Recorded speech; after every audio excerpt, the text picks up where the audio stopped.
absolutely no. Let me. Nobody is accounting for what they're spending. Yeah. You got people and families out here in the United States that are struggling. I just paid $600 worth of utility bills in 1 week.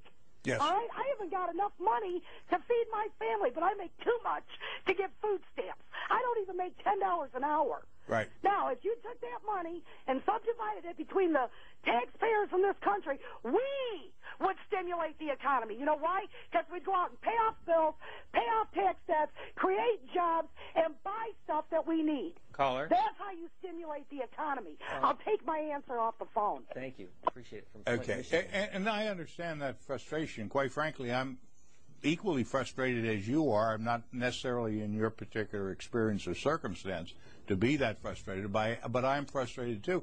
But it's because of the misconceptions out there that things were done that are misunderstood.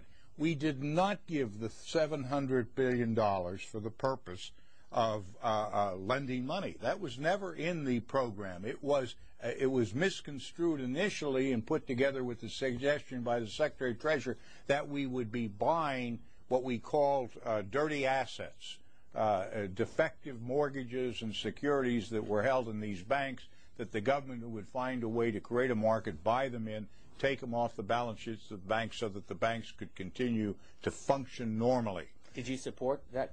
I supported that, but also part of the bill, we gave the jurisdiction and authority to the Secretary of Treasury to make investments in banks. He had very wide authority because, quite frankly, we're not the experts on the Hill as to how to solve this problem, and the problem is a multifaceted problem, so we gave great flexibility to the Secretary of Treasury to act. So what would you say, though, then, to somebody who says Paul Kanjorski is supporting Wall Street but not Main Street with this latest $825 billion package now moving through the House? They are right to this extent. Why did we do that? We did that because the Secretary... Look, I was there when the Secretary and the Chairman of the Federal Reserve came those days and talked with members of Congress about what was going on. It was about September 15th. Here's the facts, and we don't even talk about these things.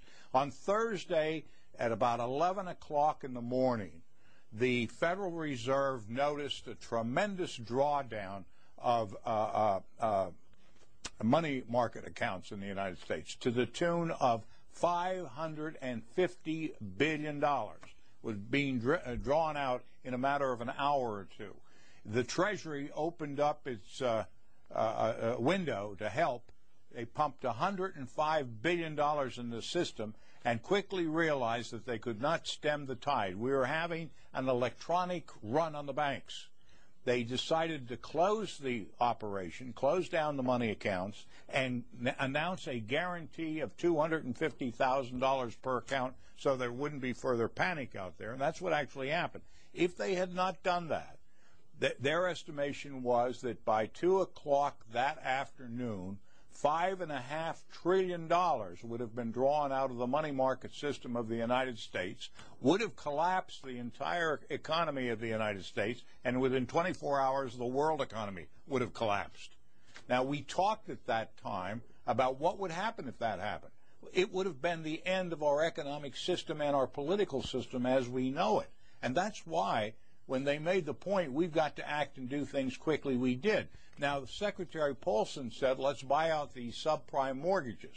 That's what he came to Congress. But he said, give us latitude and large authority to do many things as we decide necessary, and give us $700 billion to do that. Shortly after we enacted our bill with those very broad powers, the UK came out and said, no, we don't have enough money to buy toxic assets. Instead, we're going to put our money into banks so that their equity grows and they're not bankrupt. And so the UK started that process, and that's true. It was much cheaper to put more money in banks as equity investments than to start buying their bad assets, because it became early determined that we'd probably have to spend $3 or $4 trillion of taxpayers' money to buy these bad assets. And we only had $700 billion.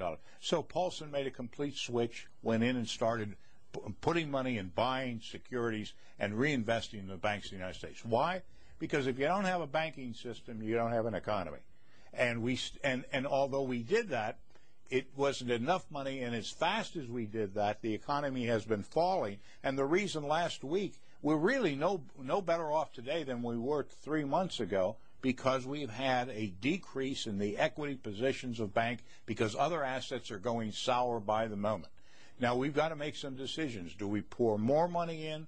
To what extent that money goes in? I myself think we ought to take the time, analyze where we are, have the people understand. When you listen to a lady that just got off the telephone, she is near panic, and she doesn't think her government's acting properly or acting in her behalf. I think it's important that we start informing that lady as to what really were the facts, what happened, and get input from her. Maybe she has a better idea. You know, we're not any geniuses in economics or finance anyhow. We're representatives of the people. We ought to take our time, but let the people know this is a very difficult struggle. Somebody threw us in the middle of the Atlantic Ocean without a life raft, and we're trying to determine what's the closest shore and whether there's any chance in the world to swim that far. We don't.